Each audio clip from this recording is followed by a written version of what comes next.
Analisamos então este debate com o Ricardo Jorge Pinto, comentador RTP. Ricardo, muito Olá, boa tarde. boa tarde. Perguntava-te, qual é a relevância desta moção? Ouvimos neste debate várias vezes a chamarem esta iniciativa como inconsequente ou irrelevante. Qual é a tua opinião? Sim, não teve consequências práticas nenhumas, isso era de resto expectável, tendo em conta o resultado antecipado da sua rejeição. Não me surpreendeu o resultado, como disse, já era o esperado. Surpreendeu-me, na verdade, não ter havido ideias novas, isto é, não se ter aproveitado um espaço legítimo de censura ao Governo para, quer do lado da oposição, quer do lado do Governo, ouvirmos alguma coisa nova. Ouvimos exatamente aquilo que temos ouvido ao longo das últimas semanas, dos últimos meses, nas críticas feitas sobretudo por PSD e CDS e depois também nas observações do Bloco de Esquerda e do Partido Comunista.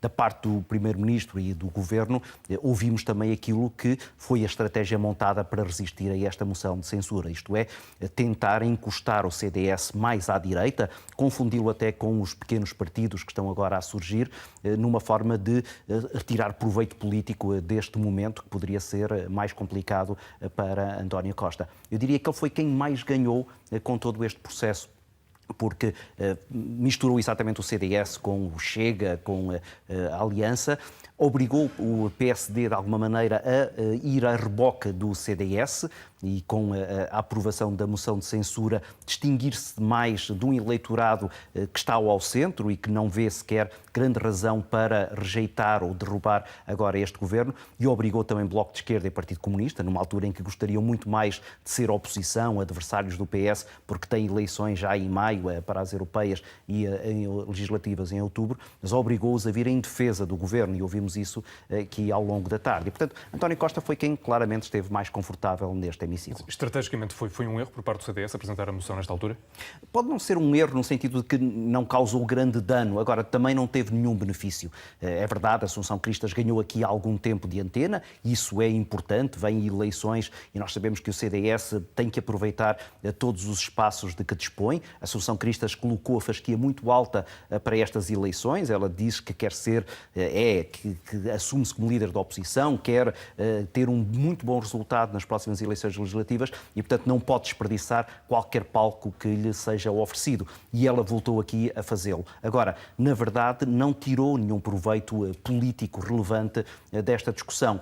Exatamente porque, como eu dizia no início, não apresentou aqui nada de novo, não houve aqui um argumento que nos surpreendesse, não houve aqui uma crítica que nós entendêssemos como sendo suficientemente contundente para justificar esta moção. Apenas num governo desnorteado, que está acabado, não é suficiente? Não é suficiente para que as pessoas percebam porque é que quer derrubar agora o governo. De resto, a certa altura, penso que Telmo Correia dizia o CDS não queria que o governo caísse agora, queria que tivesse caído na última moção de censura que tinha sido o ano passado, logo a seguir aos incêndios. E se essa moção de censura até era entendível, tinha acontecido alguma coisa ali de relevante, as pessoas estavam chocadas com a falta de eficácia dos mecanismos de Estado, agora percebem muito mais que a fragilidade do governo está baseada naquilo que é contestação nas ruas, nos sindicatos, e isso é perfeitamente natural num ano eleitoral, mas não entendem porque é que o CDS, nesta altura, ao contrário do que aconteceu o ano passado, quer agora derrubar este Executivo.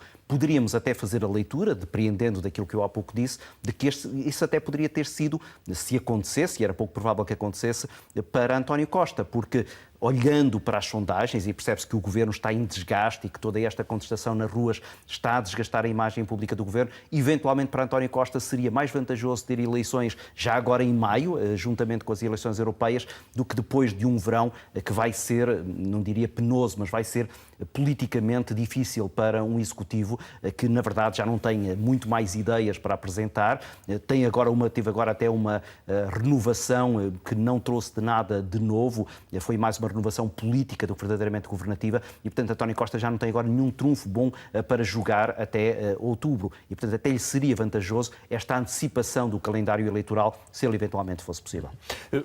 Hoje ouvi a Diogo Feio falar nesta moção e a falar da importância de haver aqui uma clarificação à esquerda na apresentação da moção. Mas perguntava-te, há aqui mais uma clarificação à direita, tentar perceber qual é o papel do CDS no Parlamento e quem é que lidera a oposição, tendo em conta que Rui Rio poderá estar a ganhar outro protagonismo no PSD. Sim, essa também é outra leitura possível, que é o CDS olhando para o lado e percebendo que o PSD tem agora uma outra dinâmica que não tinha tido, quis de alguma forma ganhar um bocadinho mais de visibilidade e ter uma postura um bocadinho mais proativa nesta oposição ao governo. Agora, eu diria que não houve nem clarificação à direita nem à esquerda. À esquerda percebemos que o Bloco de Esquerda e o Partido Comunista querem continuar a sustentar este governo, mas continuam a ter e a fazer remoques a muitas destas políticas governativas, e ouvimos aqui algumas críticas a que António Costa por vezes tinha dificuldade em responder.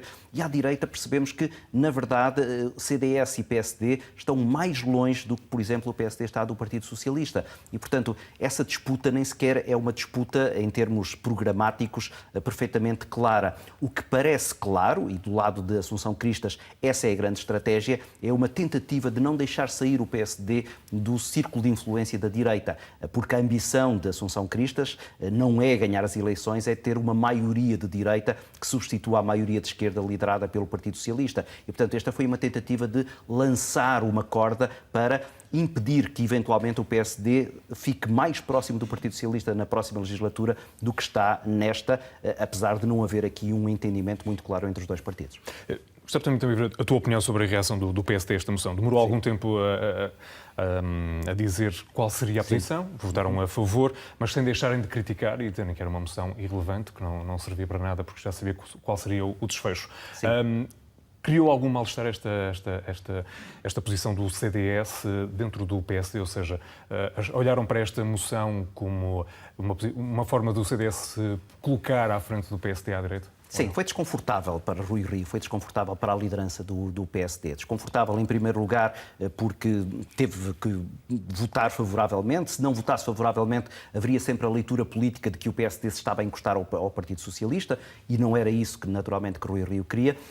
Rui Rio, eventualmente, tinha ali a hipótese de uma abstenção que, de alguma maneira, fosse coerente com a perspectiva que ele tem, de que esta moção de censura não é minimamente útil, mas, ao mesmo tempo, também não quis deixar desguarnecido esse espaço da direita, onde o PSD sabe precisa de contar sempre com o CDS. Se Rui Rio pudesse optar e tivesse capacidade de influência no CDS, certamente que teria preferido que esta moção de censura não existisse, até porque ele tem insistido muito na questão da estabilidade governativa. Ora, não se pode andar a apelar à estabilidade governativa e logo a seguir e colocar uma moção de censura para derrubar este Executivo. Houve aqui algumas declarações interessantes, por exemplo, António Filipe do PCP referiu que o destinatário da moção não tinha sido o Governo, mas sim o PSD, e Luís Apolónio a falar de um cheque ao Rio. Sim.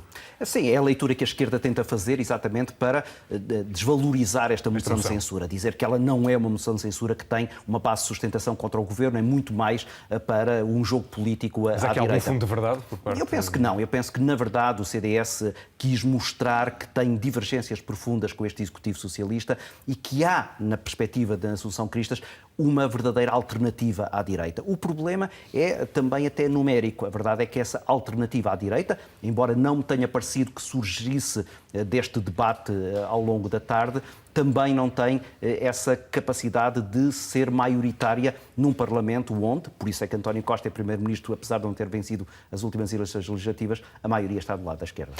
Por parte do CDS e do PC saíram algumas provocações à esquerda, esta questão de porque é que o Bloco ou o PCP não apresentam moções de censura e porque é que o Governo não apresenta uma moção de confiança? Sim, olha, essa é uma boa questão. Por exemplo, eu teria visto com maior normalidade uma moção de censura agora até de um partido à esquerda do que de um partido à direita, embora isso possa parecer estranho, mas se eles são parceiros parlamentares, porque é que iriam agora romper? Mas a verdade é que, olhando para a trajetória política de bloquistas e comunistas, sobretudo o Partido Comunista, nós vemos muitas divergências e essas divergências a serem acentuadas. Seria até eventualmente mais entendível que, por exemplo, o Partido Comunista colocasse agora uma moção de censura, dizendo, por exemplo, como disse, que o Partido Socialista não está a conseguir ser coerente com as reformas e com as alterações que eram necessárias para reverter a política de austeridade que o PSD e o CDS tinham colocado. Agora, naturalmente, olhando para o pragmatismo, percebemos também que nem bloquistas nem Partido Comunista quereriam criar agora uma crise política, porque naturalmente eles seriam os primeiros prejudicados,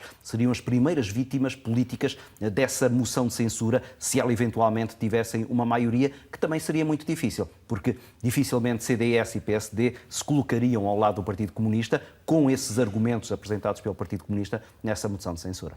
Ricardo, muito obrigado por esta análise ao debate desta moção de censura que acabou, como se previa, por ser rejeitada com os votos da esquerda parlamentar. Não passou assim esta moção de censura ao governo que foi apresentada pelo CDS-PP.